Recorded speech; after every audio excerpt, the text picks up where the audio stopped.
Hello, everyone. Thank you for joining me in this disruptive chapter in our journey as bakers. I am Fiona, aka Baker's Break. Now, I have had 4 major instances when a client has given me negative feedback. How you deal with this will determine your lifespan in this industry. I'm going to share with you the 4 major instances when a client gave me negative feedback and how I dealt with it. This cake was baked in December 2020. Too much frosting. Her exact words were, "Your cake was nice, but it had too much cream." Well, that didn't cut too deep. I thanked her for her honest feedback and I stopped frosting with the palette knife and resorted to piping my whipped cream into the cake before smoothing it out with a bench scraper. This cake was baked in October 2021. Before I asked for feedback, a message within minutes of collection read, "Ooh, Fifi, the drip was deadly. It was toxic. What did you put inside it, yo?" Yeah, it was my first time making colored drip with confectioner's glaze.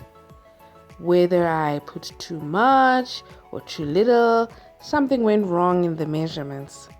So, the decision I took after that feedback was to ditch that and try out other methods of making colored drip. Cake number 3 is from September 2022. You notice these complaints are almost on a yearly basis, hey? I decided to try out a chocolate fudge frosting on this design. Not my regular choice of whipped cream. Even I, as I was working with it, could see the difference. Against my better judgment, I delivered the cake anyways. The client was not impressed. She did not hold back.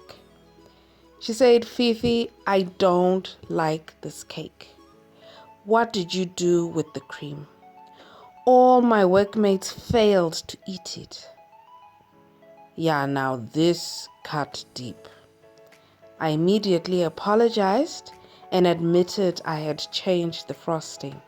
I insisted I redo her order and deliver the next day, which I did, and this is the final result. A happy client is happy me.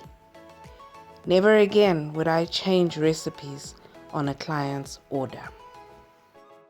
Oh, and here's the big one, cake 4. This client was an out-of-town client, a daughter ordering for her mother. Her mother collected the cake and was pleased with it. However, when I sent the daughter the picture of the cake, a voice message was returned immediately, stating that the cake was ugly. She did not mince her words. She said it loud and clear. "This cake is ugly." I took my time to prepare for my mother after all these years, wanted to do something special, and then you ruin it. And she went on and on and on. Hey, this really cut deep. It struck a nerve. I tried to be as composed as I could be and asked her to tell her mom to return the cake. I redecorated. But unfortunately or fortunately, they had already cut into it and dug deep. With nothing left to redecorate, I was left with the ugly feeling of not having satisfied the client.